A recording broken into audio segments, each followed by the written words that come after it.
Thank you for the introduction, Johannes. So Johannes already introduced me, but just because it makes such a difference who is talking about data stewardship, data stewards, I'll repeat a little bit of that introduction because it will color the rest of my talk and the experiences that I'll share. So I am indeed currently based in Aruba. I'm trying to pretend that it's very cold here. I'm wearing a sweater type of thing, where I'm based at the research center as a postdoc research developer. That is actually not a data steward position in the sense, but it actually covers a lot of the data steward's responsibilities that I also had as a data steward when I was working at the Delft University of Technology in the Netherlands. And because I have been working in the Netherlands for the longest, so to say, for 6 years, most of my experiences as a data steward will talk about that period because I've only been working at the University of Aruba for 2 months. Next to these positions, I'm also a member of several open science communities. And you may wonder how that makes a difference in terms of data stewardship, but I'll get back to that during the talk. So if you have any questions about the Open Knowledge Foundation, OLS, which is running an open science training program for people, the Turing Way, which is a reproducible, a book and a community on reproducible data science. And I'll use some of the images that they produce throughout this talk. I'll talk about ISOArc later on. I'm also a member of the Digital Research Academy, or a trainer. They provide trainings in digital research skills. And I'm also a team member of the Open Research Calendar, for which we have no abbreviation, which makes it a bit easier to advertise. But the Open Research Calendar is a Google Calendar where you can find out all about open research related events. So that is my background. And I'll highlight a little bit how that background looked at TU Delft again, because data stewards can be really positioned in all types of locations within a research institute. So I'll talk about how that works for a Dutch university. And it's not similar at all Dutch universities. There can be data stewards based at the library or at the ICT. But for me, I was based at the faculty level. So that's where my coordination was. That's where my salary came from. So all of my activities were really primarily determined by the faculty. And there was some coordination from the data stewardship coordinator at the library. So they were based at the library. And the data steward program was originally also based from the library or started by the library. But it's yeah, well, there was some coordination and communication from the library, making sure that all of these faculty data stewards are not running in 6,000 different directions. Most of the activities are at the faculty level. And at Delft, we then also had data managers and research software engineers. And they are based in a digital competence center, or what we at Delft call a digital competence center. This is also very different across all of the Dutch universities, what is a digital competence center or not. But these data managers and these research software engineers, they really got to do hands-on data management. And so as at the faculty level, there wasn't really a lot of space to do hands-on data management level. So I'll talk a bit about those responsibilities now, because at my faculty, we actually had about 50 professors and about 400 to 500 PhD candidates running around. So if all of them come with a very hands-on data management problem, yeah, I unfortunately cannot fix that for every individual at the faculty. So that's turned out that most of the expertise that I was able to contribute at the faculty level is more about general open science research data management type of expertise that is needed. which is very fortunate because, as mentioned, my background is in bioarchaeology and not necessarily in the topics of the Faculty of Applied Sciences, which is quantum nanoscience, chemical engineering, bio-nanoscience, all of these very complex topics, which are each very different disciplines on their own.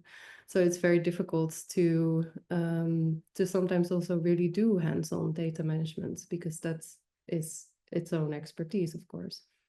So as a faculty data steward, I was mainly responsible for helping with data management plans. How do people share their data? And luckily at Delft, we had our own data management of data repository together with the other technical universities in the Netherlands for TU research data. So that made it very easy to recommend a repository for people.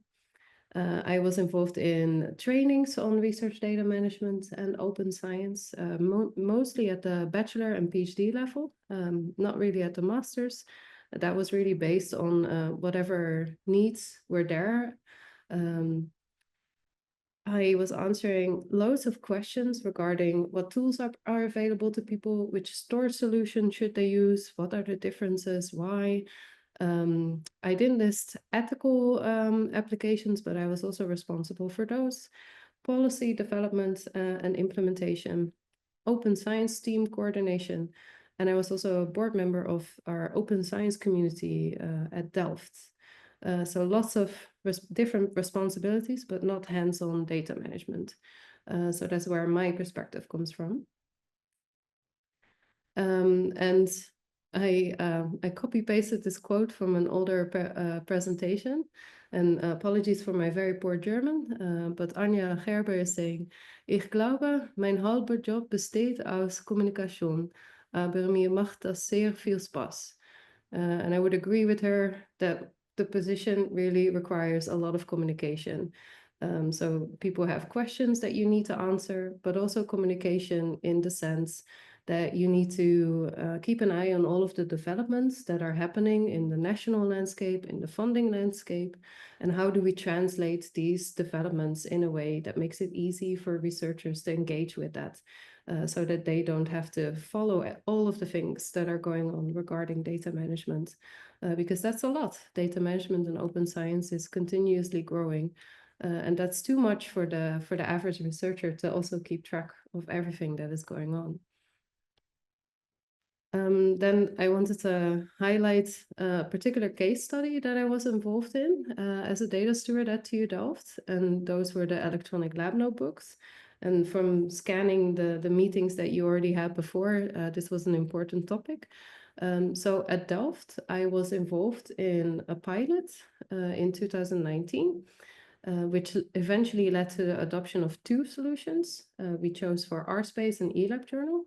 We chose both of these products because they provided the best export solutions. So all of the other products either did not have export options, or they did not have extensive export options. And RSpace and eLabJournal were both very very flexible in what happens when you quit the license, or what happens when you need to transfer all the data, when a researcher is leaving the institute, etc.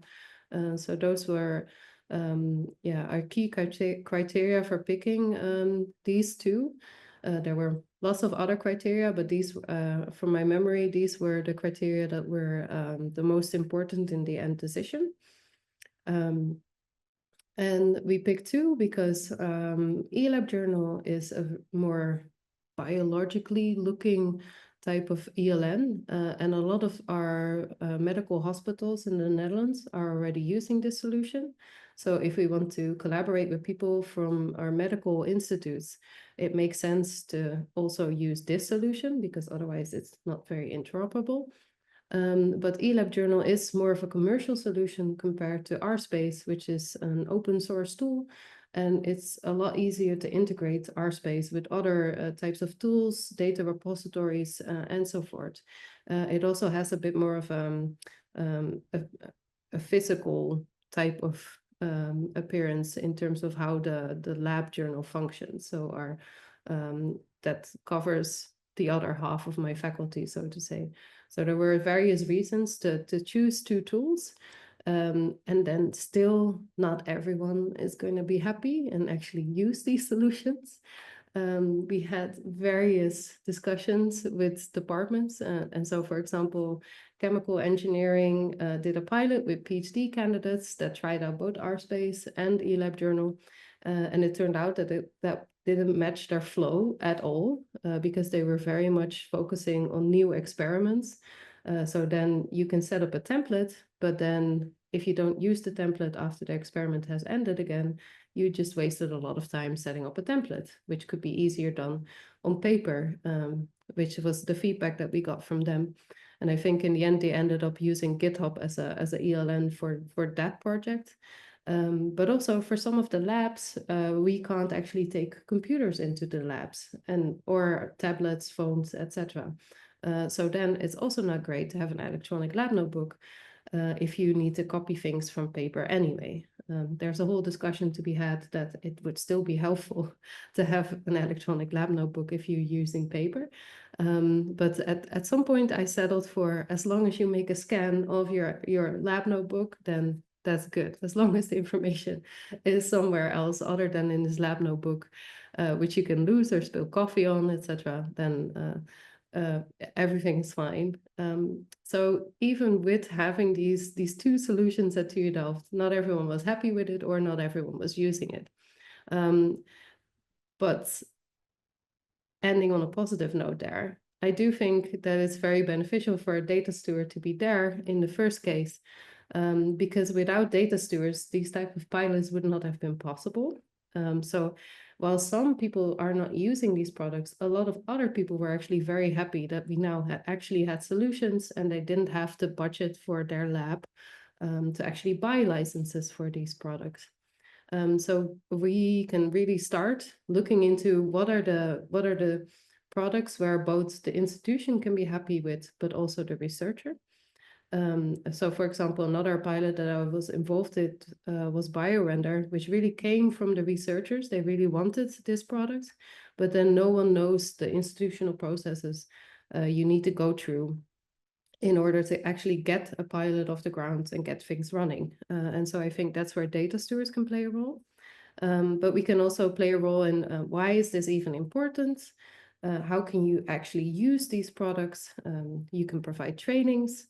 And at Delft, we also tried to set up a user community so that people could exchange experiences. And these are some of the questions that I got a lot was from researchers asking, is there another research group that has implemented this solution? And I would like to ask them some questions about why this one and not the other product, which steps did they take, what are the limitations, challenges, how best to set this up, and so forth. And since as a data steward, I am not really using this on a day-to-day basis, these are questions that I can provide some insights into, but a PI running a lab or a lab technician who has set up this pilot in their research group has a lot more experience and expertise regarding this. And then as a data steward, you come in as the communication partner again, and you're the linking pin trying to get these people in one room so that they can then take it off and hopefully get started with this new solution to them. So that's the bit about electronic lab notes journals.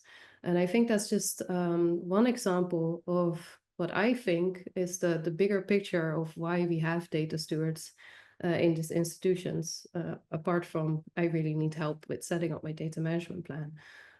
I really think that if you use data stewards right, they have the opportunity to really change the research culture at an institute.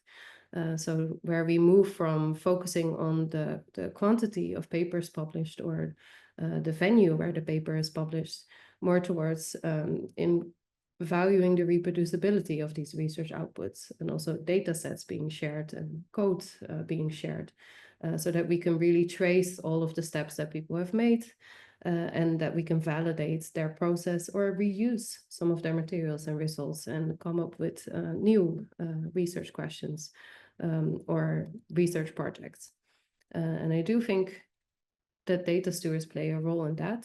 And when I try to structure my thoughts about this, I came up with that I actually have some effect on 3 levels, or 3 levels of involvement as a data steward. And those 3 levels I define as locally, nationally, and internationally.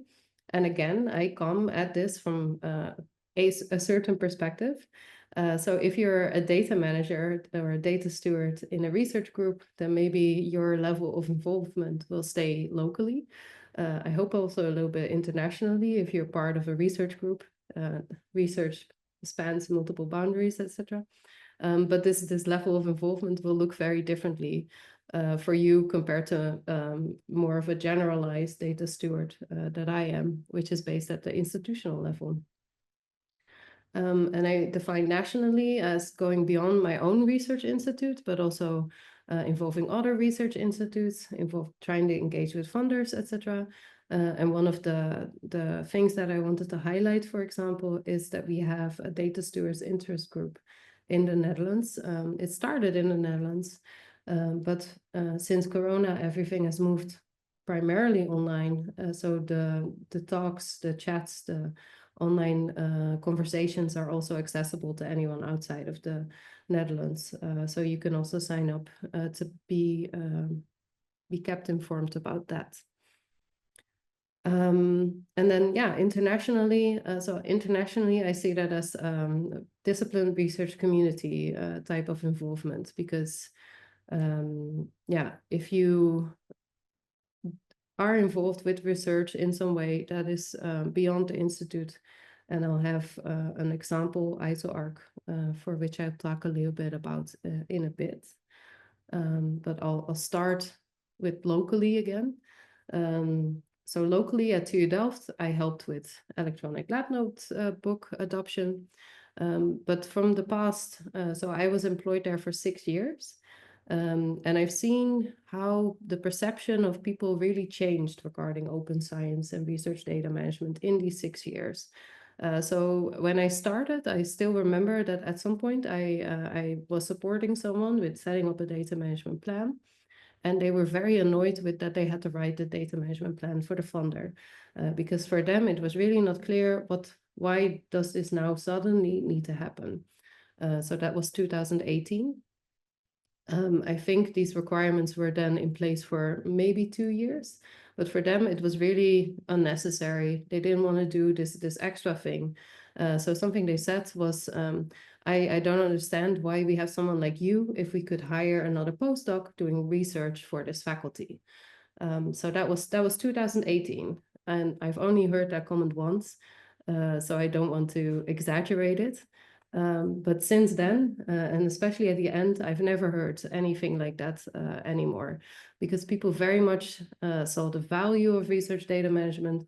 They were very happy with the support available, with the training opportunities that were there. So people were actually very positive, and they understood the requirements. It was clear why. People never really like extra work, but I think they very much viewed it much more positively compared to 6 years ago when I started. And that's also because as a data steward, we not only support people directly, but also decrease barriers to participating by providing resources or training opportunities. But it also has to do with, at least what I've done, is trying to get research data management and open science really connected to the strategic vision of the faculty, really connected to the core mission. What is it that our faculty does, and how does open science fit into that? And I think in our latest strategic vision, something like, we want to be a front runner in open science, or we want to remain a front runner in open science. So it's very important to get leadership also interested and behind these type of visions. And a lot of my work at TU Delft was actually not just me doing the work, but researchers who are already doing open science, research data management, empowering them and enabling them to do their work and to really support them and show that their work is worthwhile, it's recognized, and so forth. So at TU Delft, we also had a champions program to really facilitate these people already doing the work. So that's it at the local level. Then a little bit local and national level. As a data steward, I was able to apply for a Netherlands eScience Center fellowship, which is focusing on tracking research outputs for the faculty. So at Delft, or in the Netherlands in general, we're very good with tracking how much of our open access, of our publications are open access. So we can produce numbers such as 98%, which is great. I'm not going to comment any further on that. But we don't have this data available for any other research outputs. So not for preprints, not for data, not for software, podcasts. How do we keep track of all of these other research outputs? Because now, if we count the things that we can count, you'll end up sticking with the publications. And sticking with the publications is not necessarily good for stimulating people to share their data and share their code. So I really wanted to track what researchers were doing. I wanted to do that since I started at the faculty, and I tried to track that manually by reading publications and data availability statements. And then after 2 days, I was really sick of that. And then I managed to comb a very small percentage of our research output, because we have too many researchers. They're producing too many things to manually track. So that was not a great success, which ended up with me being a little bit frustrated and dropping the project until I was able to apply for this fellowship, which I got last year. And then we were able to get some support from a research software engineer, which was fantastic, because they designed a script which I can use to put in a list of DOIs, and then the script will magically come up with a number of DOIs that have data or software associated with them. And so for us, that turned out to be 0 or 28% of the publications had data or software associated with them. And that is likely an underestimate, because how the script works is because it checks for the publication that you enter the DOI for. It checks whether it is citing any other research outputs, so also preprints, with the same authorship on it. So it is only highlighting research outputs that are actually cited in the publication.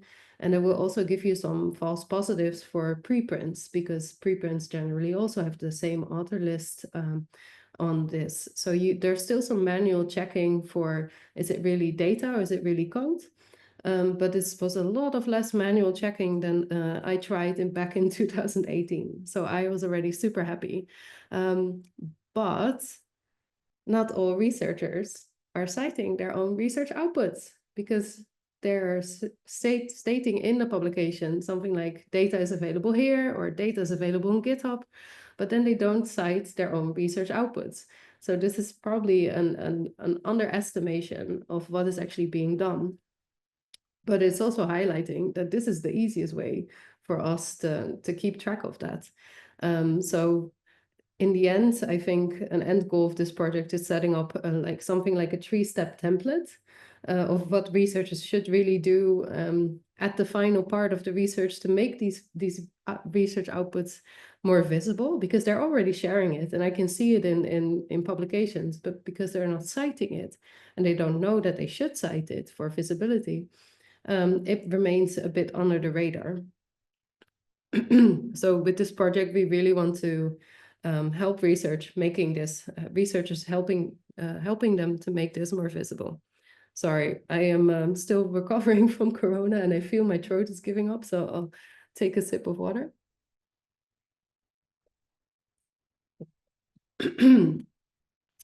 What else I want to highlight from this project is that this would not have been possible without the eScience Center, but also not without a person who already started a similar project at the Free University of Amsterdam.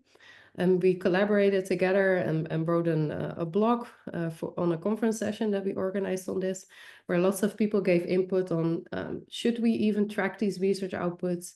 What is missing? What are next steps and so forth? So this is definitely not just something that I have ownership of. And I think this prepares us very well for something that has only just been published our national research funder, NWO, has actually published data on what their grantees are sharing in terms of research outputs. So by setting up these types of projects as a data steward, I am able to already engage our researchers at the faculty, saying like, well, if you don't share it in a visible way, then in the future, funders or our faculty won't be able to track it properly. And that will be difficult for reporting, etc. So we can already start priming them to report their research in a slightly different way, which shouldn't take them as much time, because it's really just about citing the research outputs.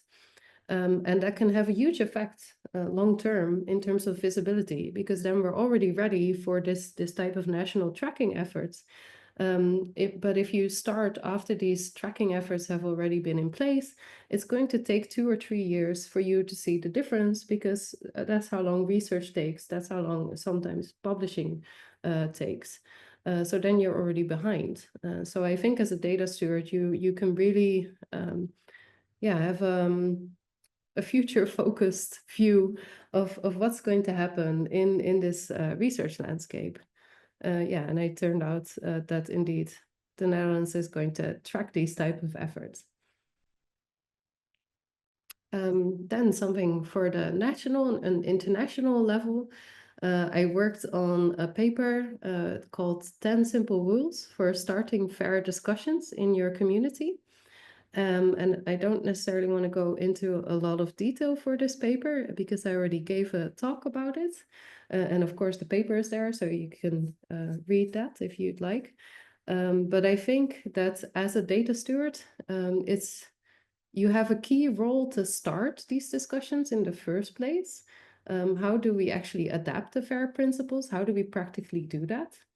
And also guide these discussions in a way that it becomes more productive. Because the average researcher will not know what FAIR is, and let alone how do we then actually use that for our research discipline. So I think data stewards play a key role in there.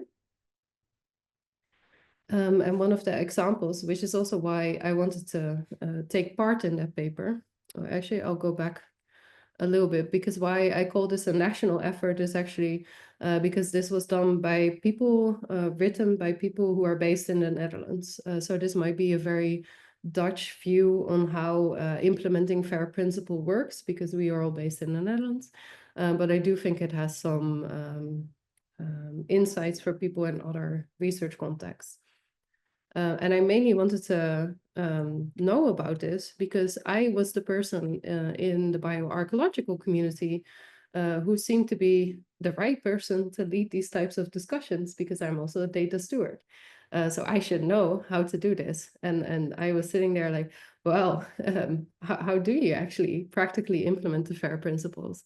And luckily, we have ISO-ARC, which is a discipline-specific data repository for our research data. So it's focusing on isotope data, because that's my sub-discipline within bioarchaeology. So we already have this data repository. But how do we use this data repository in a way that it's not just sharing the data, but also sharing the data in a fair way? And so in the past couple of years, I've been involved in discussions about what does FAIR mean to us? How can we adapt processes in the data repository so that we actually comply with FAIR and also with CARE, the CARE principles? So which actually led to a big discussion with leadership and writing that up collaboratively about what our view is as ISO-ARC regarding these types of principles and how we want to implement them in the future. And I think that's very important to get everyone, get the community gathered around these principles in order to actually be able to implement them, because that's another step. And luckily, thanks to Kevin Sales, we have this repository, and it's a bit more easier for us to make our data available in a fair manner. But that's also a lot of work, trying to keep updated. How do we do that? How do we assign DOIs? There's also costs associated with that, of course. And who is paying for all of that work? And I think that's one of my final comments that I want to leave you with is that some of the data steward work that is very important. So for example, within this discipline, who is paying for that? So for me, I was involved in this, but because it's bioarchaeology does not match with the research lines of the Delft University of Technology or of with my faculty, then it's not really considered as part of my position because it doesn't directly benefit the researchers at my faculty. Even though me now having this experience of leading these discussions, of facilitating these discussions, can also benefit researchers at the faculty. But it's a bit of an interesting question of what can I do in my working hours and what can I do in my free time, so to say. So we need to find ways to make these types of positions or labor actually doable in a manner that is sustainable. And ending up on more of a future-focused view is that I currently see myself as having 2 levels of involvement, and that's because Aruba is a little bit different. It is a different context. I am based at a university, which is, I think, has the same size as one of the departments of the institute that I was based at. So it's quite small scaled. So I think I can merge the local and the national level in this sense, because there's the University of Aruba, and we don't have a lot of other university institutes around on the island, so to say. We do have them on the other islands, and that's why we're also thinking about setting up a Dutch Caribbean Digital Competence Network, pending on a proposal that we've submitted. And internationally, I would also like to keep being engaged with these research communities. So ISOARC, which I mentioned, but also the Turing Way, which I am reusing some of the images in my presentation. And for which we also are hosting an event next week for the Turing Way on nurturing open science in challenging economic and political times, which might be of interest to you as well. It's on the 6th of March, and it's part of this whole Open Data Day event week. So I'm sure there's also lots of other events listed on the website, so do check that out. But for now, I would like to thank you very much for listening to me. And I would really appreciate if we can open the floor for discussion, because I'm sure that my view of data stewards and data stewardship will differ from what maybe you expected.